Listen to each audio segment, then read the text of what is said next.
এমন মধুর সন্ধ্যায় একাকী থাকা যায়, খুঁজে নাও বেছে নাও তুমি সাথীকে।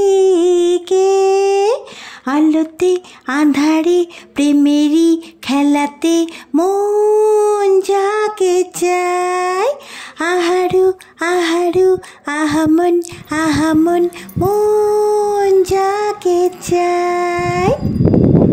আজকে চলে এলাম একটু ছাদে। ছাদে ভীষণ হাওয়া। আমি কথা বললে না, কথাগুলো হাওয়াতে কেমন কেটে কেটে যাচ্ছে। তোমরা হয়তো ভালো করে শুনতেও পাচ্ছ না আমার কথাগুলো।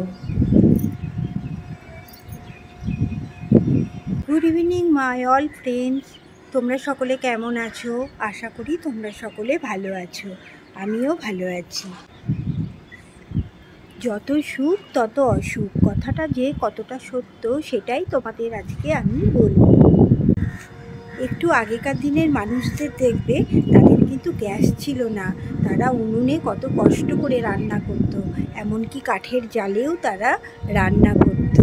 শুধু কি রান্না করতো তা নয়, পঞ্চব্যঞ্জন রান্না করতো। এমন এমন কঠিন রান্না তারা করতো, ডুমুর, মোচা, থোড়, এসব রান্না তারা কত কষ্ট করে তাদের পরিবারের লোকজনকে খাওয়ানোর জন্য তারা এসব রান্না করতো। তারা শিল পাটাতে বেটে কত কষ্ট করে তারা পরিবারের লোকজনদের জন্য রান্না করত। শিল পাটায় বেটে যে রান্না করত, এটা কিন্তু এক ধরনের শারীরিক ব্যায়াম। 51টি পরিবার ছিল, তাদের মধ্যে কত মিলমিশ ছিল। তারা কিন্তু এক একজন এক একটা কাজ তারা ভাগ করে নিত। এমনকি তাদের মধ্যে প্রচুর আনন্দ ছিল, সংসারে তাদের প্রচুর খুশি ছিল। হোটেল রেস্টুরেন্ট এসব কিছুই ছিল না। তারা যেটাই মন হতো বাড়িতে রান্না করে তারা খেত। নিজেদের জামা কাপড় নিজেরাই কাচাকুচি করত। এটা কিন্তু এক ধরনের শারীরিক ব্যায়াম। এর জন্য রোগভোগও কম হতো। সিঁড়ি দিয়ে ওঠানামা করত, লিফট কি জিনিস জানতই না। এখন মানুষের যত সুখ বেড়েছে, অসুখও কিন্তু ততটাই বেড়েছে। সুগার প্রেশার তো প্রত্যেক পরিবারে একজনের আছেই। এখন আমাদের প্রত্যেক ঘরে ঘরে গ্যাস হয়ে গেছে, উনুনে রান্নাও করতে হয় না। তবু কিন্তু সেই পঞ্চব্যঞ্জন রান্না কিন্তু একদম উঠে গেছে। 51টি পরিবারও নেই। মানুষ এখন বাড়ির মধ্যে পরিশ্রম করার ক্ষমতা না রেখে এখন জিমে যাচ্ছে পরিশ্রম করার জন্য, যোগাসন করছে। কিন্তু আগেকার দিনে এসব ছিল না, রোগভোগও কিন্তু ছিল না। বাড়ির কাজগুলোই ছিল ব্যায়ামের মতন, যোগাসনের মতন। তারা কিন্তু বাড়ির কাজ করে, নিজের হাতে কাজ করে তারা কিন্তু ভীষণ সুস্থই ছিল।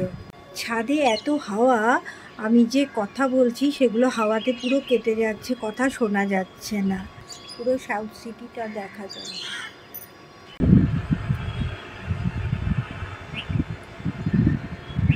সূর্যি মামা এবার ডুবতে চলেছে।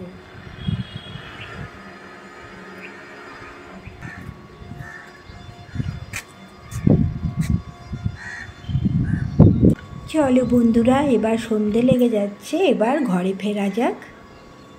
গরম পড়েছিল খুব, বৃষ্টিটা হয়ে একটু ঠান্ডা হয়েছে। তো গুড নাইট বন্ধুরা, আবার কালকে দেখা হবে। টাটা।